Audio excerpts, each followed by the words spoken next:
22 కోట్ల ఉద్యోగాలు ఇస్తే తెలంగాణకు వచ్చే అటువంటి షేరు 50 లక్షల ఉద్యోగాలు రావాలి. మరి వచ్చినాయా? మరి నువ్వు నరేంద్ర మోడీ గారికి చెప్పు, చేతగాని పాలన కదా, ఇమ్మీడియట్గా రాజీనామా చేయమను. నువ్వు తెలంగాణలో ఎట్లయితే 13 నెలల పాలననే ఇంత విమర్శించినప్పుడు 11 సంవత్సరాల పాలన మీద కూడా మాట్లాడాలి కదా మరి మీరు. ఎందుకంటే నువ్వు ప్రజానాయకుని, నీకు మంచి చిత్తశుద్ధి ఉంది, నీకు మంచి తెలివితేటలు ఉన్నాయి, మంచి వాక్చాతుర్యం కూడా పెంచుకున్నావు ఈ ఫ్లోర్ లీడర్ అయినాక. ఎందుకంటే తెలంగాణ ప్రజలకు అన్నీ తెలుసు కదా బీజేపీ కూడా పరిపాలిస్తుందని. ఇక పోతే 15 లక్షల రూపాయలు ప్రతి అకౌంట్లో ఇక వచ్చినా, అప్పుడు మోడీ గారు 2014 వచ్చిన తర్వాత గత ప్రభుత్వాలల్లో గత వ్యాపారవేత్తలు, రాజకీయ నాయకులు అని చెప్పి అందరినీ బ్లేమ్ చేసుకుంటే వీళ్ళందరూ కూడా స్విస్ బ్యాంక్ అకౌంట్లలో నల్లధనం దాచిపెట్టిర్రు.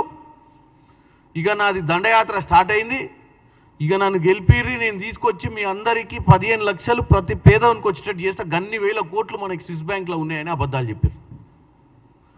దాని గురించి ఈరోజు కూడా నిమ్మకు నీరెత్తినట్టురు. మరి 15 లక్షలు ఎటుపోయినాయి? ఏ బ్యాంక్ అకౌంట్లలో వేసిరు, ఎవరికి వేసిరు, ఎంతమందికి వేసిరు, అసలు వేసిర్రా వేయలేదా? మరి వేయకపోతే మరి మీరు కూడా మీకు అధికారం ఉందా? మీరు నెరవేర్చలేని పని నెరవేర్చలేనప్పుడు మీకు కూడా వర్తిస్తుంది కదా. మాకంటే ముందు 11 ఏళ్ళు పరిపాలించిన మీరు రాజీనామా చేయాల్సిన అవసరం ఉంది. ఈరోజు మాకు 5 ఏళ్ళు ఇచ్చిర్రు, మేము సంవత్సరంలోనే నేను ఓర్చుకోలేకపోతుర్రు. మేము అక్కడికి అన్నీ మేము ఇచ్చిన గ్యారంటీలు, రైతు రుణమాఫీ, 200 రూపాయల యూనిట్ల కరెంటు, 500 రూపాయల సిలిండరు, అవే కాక మేము చెప్పని ఇంటిగ్రేటెడ్ స్కూల్స్, నిన్నగాక మొన్న 6,00,000 కోట్లు, 5 లక్షల యువతకు ఉపాధి, వెనుకబడ్డ వర్గాలకు, ఇవన్నీ మేము చేస్తుంది మీకు కనపడతలేదా? ఎందుకంత ఆవేశం? మీరు చేయకపోతేనే ఏం మాట్లాడొద్దు, మేమేం చేస్తుంటే పని జరుగుతున్న దాన్ని ఏదో మాట్లాడాలి. అసెంబ్లీలో మైక్ ఇస్తే మరి ఏదైనా మాట్లాడాలి కదా ఎదురు అని చెప్పి మాట్లాడటమే తప్ప దాంట్లో ఎంత సాంకేతికంగా మాట్లాడుతున్నారు, తెలంగాణ ప్రజలు ఏమనుకుంటారన్న ఆలోచన లేకుండా మీరు మాట్లాడుతున్నారు మహేశ్వర్ రెడ్డి గారు. ఇక పోతే ముఖ్యంగా మీ హయాంలో చాలామంది 15 లక్షలు తెచ్చి అకౌంట్లు వేసుడు మర్చిపోరి, బ్లాక్ మనీ. ఇక్కడ బ్యాంకులను దోచుకున్నటువంటి పెద్ద బడా వ్యాపారవేత్తలు నా 11,68,095 కోట్ల మొండి బకాయిలను మాఫీ చేసింది మీ ప్రభుత్వము. ఏం చిన్న సన్న అమౌంటా ఏందది? అంటే అకౌంట్లో 15 లక్షలు వేయడం అనేది మర్చిపోయి మీదికెళ్ళి బ్యాంకులలో బకాయిలు ఉన్నటువంటి పెద్ద మహానుభావులు, మీ బీజేపీకి వాళ్ళ అండదండగా ఉన్నటువంటి వాళ్ళ బకాయిలే మాఫ్ చేయించినావు. మరి ఇది ఎవరు చెప్పాలి? దాని తాలూకా 19-20లో 2,34,170 కోట్లు, 2,34,100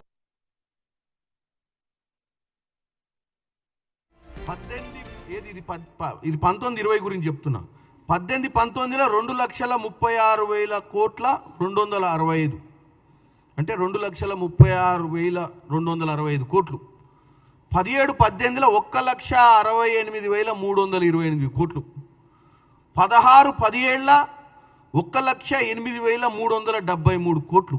1,00,000 కోట్లు, 2,00,000 కోట్లు, 3,00,000 కోట్లు ఎవనయ్య సొత్తంది మీరు మాఫీ చేసిర్రు? ప్రజాధనమే కదా. అదే ఒక చిన్నోడు ఎవడన్నా కార్ లోన్ కట్టకపోతే ఇంటికి వచ్చి కారు విక్కొని పోతారు. మీ అండ ఉంది కదా అని బీజేపీ వాళ్ళు అండ గిన్ని లక్షల కోట్లు మాఫీ చేస్తే మాత్రం ఏం తప్పులేదు. వాళ్ళ పాలన గొప్ప పాలన, వాళ్ళని ఏమనొద్దు, బ్రహ్మాండమైన పరిపాలిస్తున్నట్టు మరి మాట్లాడుతున్నారు. మరి దీనికి సమాధానం చెప్పాలి మహేశ్వర్ రెడ్డి గారు. ఇక పోతే నీరవ్ మోడీ, మేహుల్ చోస్కి, విజయ్ మాల్యా, లలిత్ మోడీ, సంజయ్ బండారి, ఈ ఆయుధాల వ్యాపారి, మరి వీళ్ళందరూ దేశం వదిలి పారిపోయారు అందరిని ముంచిడా. నువ్వు అక్కడెక్కడ బ్యాంకుల లోపల పెట్టిన లాకర్ల పైసలు గుంజుకొస్తా అని చెప్పినావు. ఇంత పెద్ద మనుషుల్ని విమానం ఎక్కి విదేశాలకు పోతుంటే కూడా ఏం చేయకపోతే రెడ్ కార్నర్ నోటీస్ ఇచ్చి వీళ్ళు వాళ్ళని ఆపాలంటే పెద్ద విషయమా? ఎక్స్టర్నల్ అఫేర్స్ మినిస్ట్రీకి, మినిస్ట్రీ ఆఫ్ హోమ్ అఫేర్స్కి వాళ్ళు దలుచుకుంటే ఏ విమానాశ్రయమైనా, ఏ సీపోర్ట్ అయినా విదేశాలకు పోకుండా జల్లడి పట్టేటువంటి పరిస్థితి ఉంటుంది. కానీ మరి ఇంత పెద్ద మహానుభావులు ఎట్ట దేశం వదిలిపెట్టిపోయారు? వీళ్ళందరూ దేశాన్ని లూటీ చేసి మరి ఎట్టపోయారు? ఒక్కొక్కడు ఒకసారి మధ్యన చెప్తుండు ఇంట్లో నీరవ్ మోడీ, ఆయన దొరుకుతలేడు, ఆయన అసలు ఎక్కడ కనపడతలేడు అది ఇది అని. లండన్లోనే తిరుగుతుండు ఓపెన్గా. విజయ్ మాల్యాన్ని కూడా 50 సార్లు చూసుంటాం టీవీలలో. లండన్లో రోడ్డు మీద నడుచుకుంటూ వదిలే వీడియోలు తీస్తారు. అంటే వాళ్ళు విచ్చల విడిగా అక్కడ మంచిగా బ్రహ్మాండంగా తిరుగుతుర్రు. ఈయననేమో ఎక్కడో దొరుకుతలేడు, మాకు ఇప్పటి మటుకు దానికి మేము ప్రయత్నం చేస్తున్నాం కానీ మాకు అందుబాటులో లేరని చెప్పడాన్ని బట్టి చూస్తే మనకు క్లియర్ కట్గా అర్థమవుతుంది వీళ్ళకు చిత్తశుద్ధి లేదు. వీళ్ళకి ఏమైనా ఎస్పెషల్లీ ఇక్కడ మళ్ళీ కొత్తగా మహేశ్వర్ రెడ్డి గారు అంటే ఆయనకు పాపం ఎక్కువ అవగాహన లేడు. ఇవన్నీ ఫిగర్స్ ఆయన కోసమే చెప్పిన. ఎందుకంటే మళ్ళీ నెక్స్ట్ టైం మాట్లాడేటప్పుడు ఇవన్నీ ఆయన కూడా జాగ్రత్తగా ఈ అంశాలు ఉన్నాయని తెలుసుకోవాలి అసెంబ్లీలో మాట్లాడేటప్పుడు. ఇక పోతే డాలర్, ఇక అయితే అందరికి అర్థమయ్యేటట్టు చెప్తా.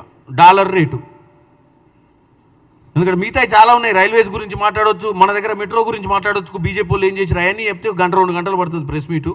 నేను సింపుల్గా మహేశ్వర్ రెడ్డి గారికి చెప్తున్నా, 50 రూపాయలు 2014లో 50 రూపాయల విలువ ఉంటుండే డాలర్, ఇలా దగ్గర 87 రూపాయలకు వచ్చింది.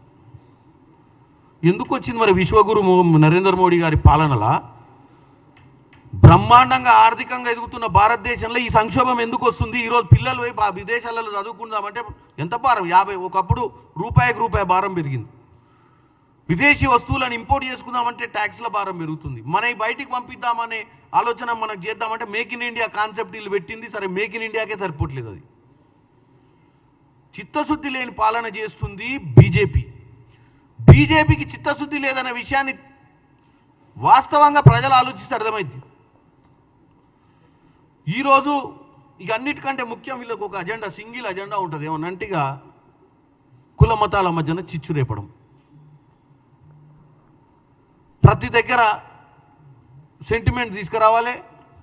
బీజేపీ వాట్సాప్ సోషల్ మీడియాలలో గత చరిత్రను తిరగరాయాలి. గాంధీ గారి గురించి తప్పుగా మాట్లాడాలి. గత చరిత్రలో ఉన్నటువంటి ముఖ్య నాయకులు నెహ్రూ గారి గురించి తప్పుడు ప్రచారం చేయాలి. ఈ కొత్త యువతరాన్ని తప్పుతో పట్టించి వాళ్ళు అసలు ఏం చేయలేదు, దోసుకొని పేరు మేమే మీకోసం పనిచేస్తున్నాను ఒక హైప్. ఈ హైప్ని మరి ఈరోజు మహేశ్వర్ రెడ్డి గారు ఇక్కడ 8 మందో 9 మంది, ఎంతమంది 8 మందే కదా ఎమ్మెల్యేలు ఉంది. ఈ 8 మంది ఎమ్మెల్యేలకు నాయకత్వం వహిస్తున్నటువంటి మహేశ్వర్ రెడ్డి గారు తెలంగాణ ప్రజలకు చెప్పాల్సిన అవసరం ఉంది. అదే కాకుండా నిన్న డీలిమిటేషన్ విషయంలో బీజేపీ వాళ్ళకున్నాయి కొన్ని రాష్ట్రాలు, బీమారు రాష్ట్రాలు అంటారు వాటిని. బీహార్, ఉత్తరప్రదేశ్, మధ్యప్రదేశ్, రాజస్థాన్, ఉత్తరప్రదేశ్, ఒరిస్సా, ఈ రాష్ట్రాలల్లో ఈరోజు బీజేపీ ప్రాధాన్యతతో ఉంది. ఈ డీలిమిటేషన్ అనేది క్లియర్గా రేవంత్ రెడ్డి గారు మన ఇండియా కాన్క్లేవ్లో కూడా చెప్పారు. భారతదేశంలో కూడా ఈరోజు అందరు ఏకీభవిస్తున్నారు, అందరు అన్ని రీజనల్ పార్టీస్. ఎందుకు? బీజేపీ 4వ సారి అధికారంలోకి రావాలంటే ప్రజలు అప్పటికి చైతన్యవంతులై బీజేపీని ఇప్పుడే 240కే కుదించిర్రు. ఇంకొన్ని రాష్ట్రాలు ఏం జరిగిందో తెలియదు. మరి వీళ్ళకు సామవేద దండోపాయాలు తెలిసిన వాళ్ళకే 240 సీట్లు వచ్చినాయంటే వీళ్ళకు ఓటర్ లిస్టును తారుమారు చేసే యంత్రాంగం, ఈవీఎం మిషన్లను ఏమైనా హ్యాకింగ్ చేసే అటువంటి చతుర్వత ఉన్నటువంటి వ్యక్తులు వీళ్ళు ఇంత ప్రయత్నం చేసినా 240 సీట్లే వచ్చినాయి భారతదేశంలో. అంటే ఇక రానున్న రోజులలో వీళ్ళు ప్రణాళికకు దిగిరు. అదే డీలిమిటేషన్. డీలిమిటేషన్ అనేది కొత్త ఏం కాదు.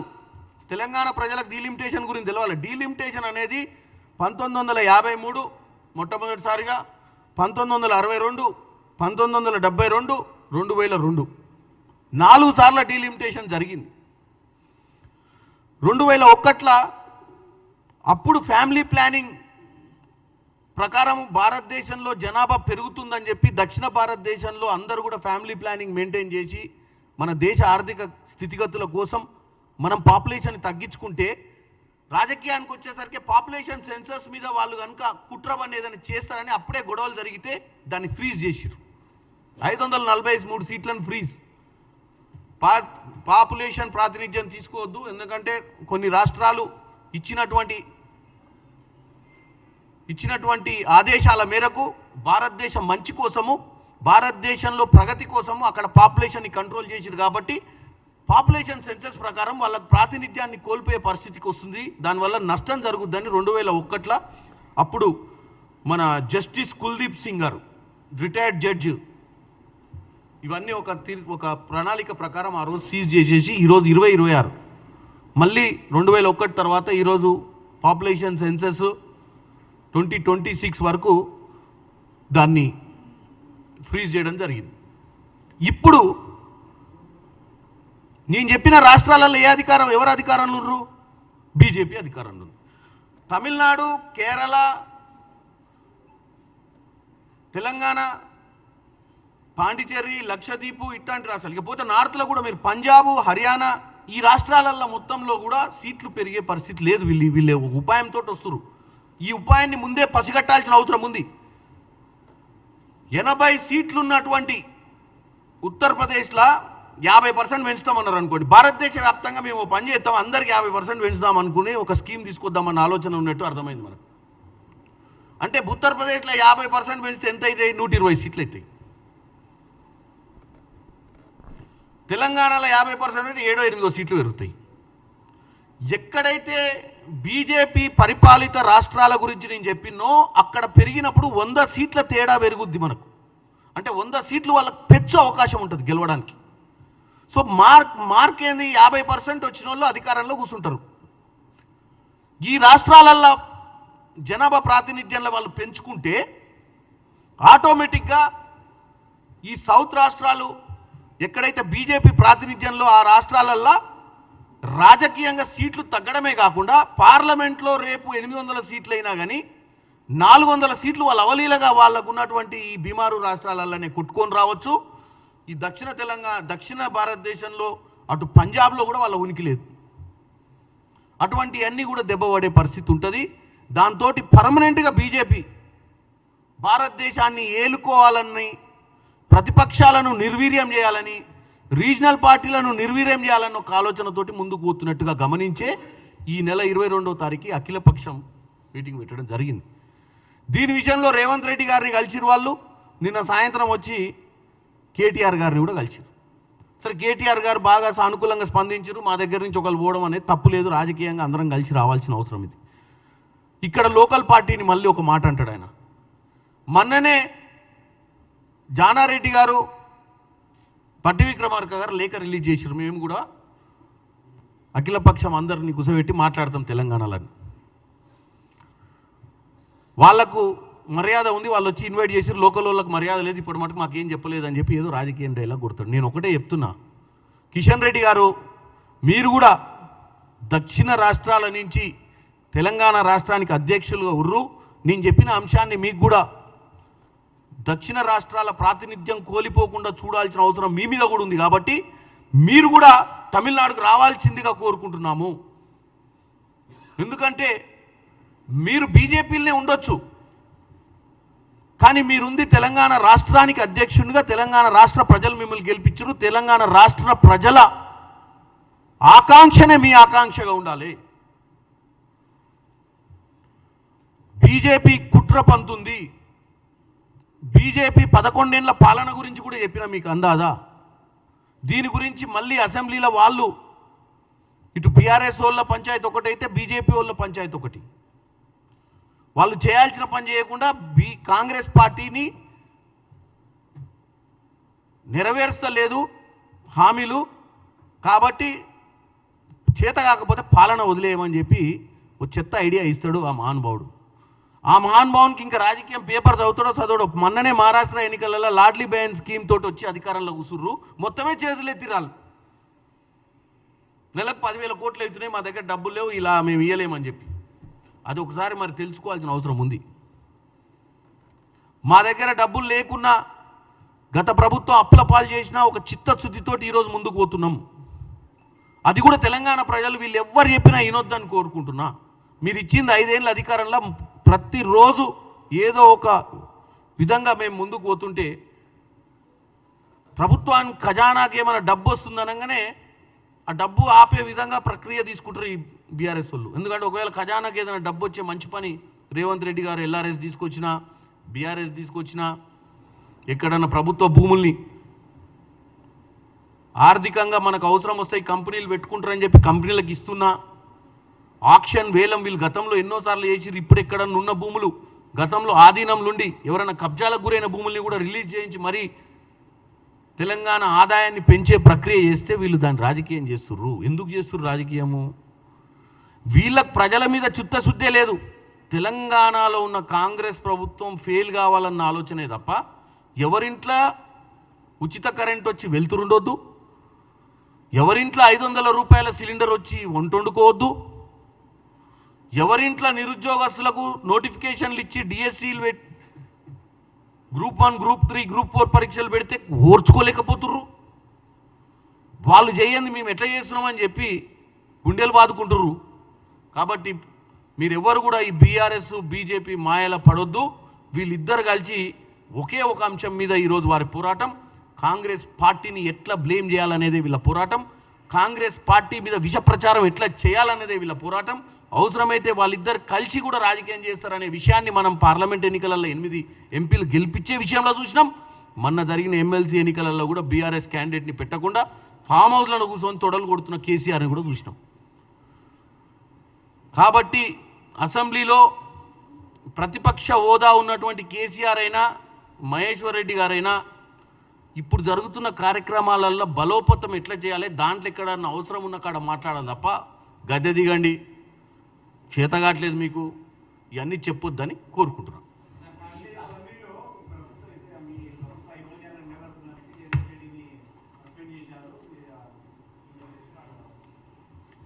ఇక జగదీష్ రెడ్డి గారి విషయం చెప్తే చాలా బాధాకరమైన విషయం. ఎందుకంటే సోడా మిస్ అయితే విస్కీలు ఎట్లుంటుందో అట్లుంటుంది. ఇప్పుడు వాళ్ళ పర్సన్ కార్యక్రమే ఆగిపెట్టేట్టుంది.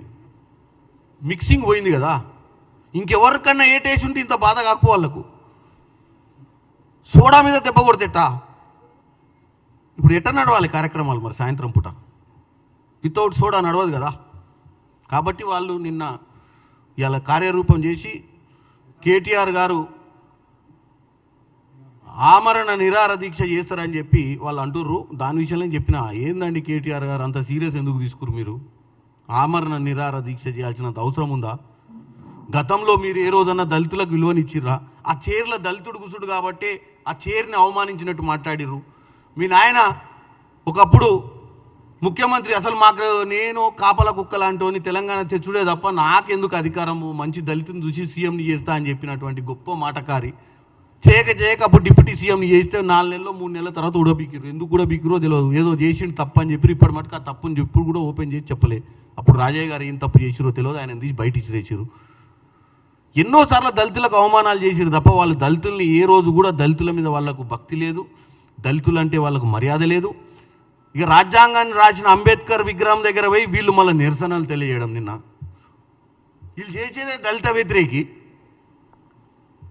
వెనుకబడ్డ వర్గాల కోసం చేసిన రాజ్యాంగాన్ని రాసినటువంటి అంబేద్కర్ దగ్గర పోయి ఏం చెప్పుకుంటారు? ఆయన పరిశాన్ అవుతున్నారు పైన కూర్చొని వీళ్ళని చూసి, ఇదేంది చేసే పాపాలు చేసి నా దగ్గర కూర్చొని లబోదిబో మొత్తుకుంటారు ఏందని.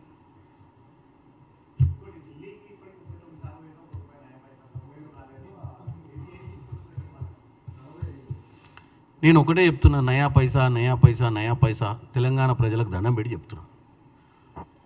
22,000 కోట్ల రూపాయలు రైతు రుణమాఫీ ఏకకాలంగా ఈ భారతదేశంలో ఎవరైనా చేసిరా అంటే ఉట్టిగా నేను ఇక్కడ కూర్చొని కాంగ్రెస్ పార్టీ ఆఫీసు నేను ఒక ఎంపీగా అయ్యుండి క్రియాశీలక కాంగ్రెస్ పార్టీ నాయకునిగా మాట్లాడతలేను. 22,000 కోట్ల రూపాయలు 25 లక్షల మంది రైతు కుటుంబాలకు రుణమాఫీ జరిగింది అన్నది వాస్తవమా అవాస్తవమా? నేను ఒక్కటే కోరుకుంటున్నాను తెలంగాణ ప్రజల్ని, వీళ్ళు ఇట్టనే రోజు చెప్తారు. ఏదో ఒక రోజు మీరు ఒక చిన్న వీడియోనో ఒక చిన్న మెసేజో ఎవరికైందో వాళ్ళు పంపించిన రోజే తెలుస్తుంది, లేదా రేపు మీరు ఓట్లు వేసినప్పుడే తెలుస్తుంది. ఇప్పుడు ఎన్నికలు లేవు. ఎన్నికలు అయినప్పుడు 24 లక్షల మంది రోడ్డు మీదకి వచ్చి ఓట్లు వేసే పరిస్థితి ఉన్నప్పుడు కేటీఆర్కి కేసీఆర్కి ఈ బీజేపీలోకి అర్థమవుతుంది. నయా పైసా ఏందే? ఢిల్లీ వెళ్ళి తీసుకొస్తామని చెప్పి అన్ని కమిట్మెంట్లు ఇస్తే వీళ్ళు రోజుకి మన కిషన్ రెడ్డిని పట్టుకొని పిసుకుతురు కదా. ఎట్టి పరిస్థితులు వాళ్ళకి రానియకు, వాళ్ళకి ఇయ్యగాలి ఎక్కువ తక్కువ ఇస్తే మళ్ళీ అసలే వాళ్ళు రింగ్ రోడ్ అయితే మనం ఆగమైపోతాం. 666 వాళ్ళు మళ్ళీ మూసి ప్రక్షాళన చేస్తే మనం ఆగమైపోతాం. నువ్వు నేను చేతగానోళ్ళం అనుకుంటారు తెలంగాణ ప్రజలు. నువ్వు ఎట్టబడి వాళ్ళ కాళ్ళ కర్రలేయి రేవంత్ రెడ్డి గారు ఎంత ఉరుకుతుంటే నువ్వు ఎట్టనన్నా ముందు జంపు చేసి పోయి చెప్పిరా అయ్యకు. ఇలా ఎందుకు కిషన్ రెడ్డి గురించి ఎందుకు మాట్లాడుతున్నాం? మేమందరం నల్లికుట్ల వ్యవహారం చేస్తుండనే కదా. ఓ పక్కన వచ్చి డెవలప్మెంట్కి మేము వ్యతిరేకం కాదని ఇక్కడ కాకమ్మ కబూర్లు చెప్తుండు. ఆడ పోతే మంత్రులు ఎంత మంచిగా స్పందిస్తున్నారంటే డెఫినెట్గా మాకు తెలంగాణ కూడా డెవలప్ కావాలి, తెలంగాణ మంచి రాష్ట్రము, తెలంగాణ హైదరాబాద్కు చాలా మంచి బెనిఫిట్స్ ఉన్నాయి, మేము మీకు సహకరిస్తామని చెప్పి రైల్వే శాఖ మంత్రి గడ్కరీ గారు, అక్కడ పోతే ధర్మాన్ ప్రధాన్ గారు, ఎడ్యుకేషన్ మినిస్టరు అందరూ సానుకూలంగా స్పందిస్తున్నారు. ఈవెన్ నరేంద్ర మోడీ గారు కూడా స్పందిస్తున్నారు. మరి ఎవరు పోయి మేము ఇటు హైదరాబాద్ మేము ఇటు రాగానే వాళ్ళు ఎందుకంటే ఎట్లాగో సెంట్రల్ మినిస్టర్ 24 గంటలు అన్నీ ఉంటాడు. మేము కలిసిపోగానే మరి ఏం కుట్ర వంతుండో ఏమో. ఇక ఈయన కుట్ర వంతారు, వీళ్ళు వచ్చి ఒక్క నయా పైసలు ఇస్తలేరని పాట పాడతారు. అందుకే కదా మేము రోజు పార్లమెంట్లో నిన్న కూడా మాట్లాడినా, మీరు చూసి 200 కోట్లు పెట్టి మేము ఇక్కడ ఇంటిగ్రేటెడ్ స్కూల్ కడుతున్నాం, మీరు ఆ టింకరింగ్ ల్యాబ్స్ మాకు ఇవ్వమని చెప్పింది ఎందుకు? ప్రతి విషయం నేను పార్లమెంట్లో మాట్లాడుతున్నాను. తెలంగాణలో ఏం చేద్దాం అనుకుంటున్నాం? ఉచిత విద్య కదా. ఉచిత విద్య పేటెంట్ ఎవరిది? వీళ్ళది. KG to PG. మరి 10 ఏళ్ళ కేజీ టు పీజీ ఏడికి పోయిందో అడగాలి. మరి మేమన్నా 2600 మంది విద్యార్థులకు ఫ్రీగా ఇంటర్నేషనల్ స్టాండర్డ్లో 200 కోట్లు 25 ఎకరాల భూమిలో ఇవాళ ఇంటిగ్రేటెడ్ స్కూల్స్ పెడుతున్నామంటే 119 నియోజకవర్గం మాకు చిత్తశుద్ధి ఉందనే కదా. అంటే మాకు డబ్బులు ఇవ్వకుండా ఆపితే ఎవరికి అన్యాయం అవుతుందా? వీళ్ళకు చెప్పు తట్టుకొట్టాలి ప్రజలు.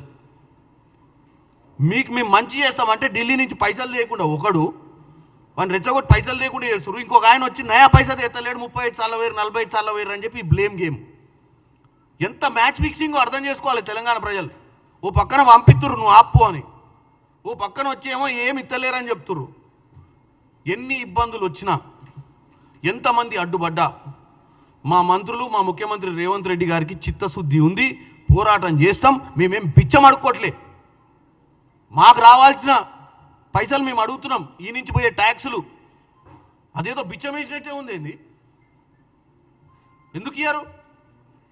₹1 వస్తే 9 రూపాయలు ఇస్తారు బీహార్కి, ₹1 వస్తే 3 రూపాయలు ఇస్తారు ఉత్తరప్రదేశ్కి. మనం 40 పైసలు కూడా ఇస్తలేరు. మన హక్కు మనకు లేదా? తెచ్చుకునేకే మనకు అవసరాలు లేవా? మన పిల్లలు బాగుపడొద్దా? మన నగరం బాగుపడొద్దా? మనం చదువుకోవద్దా?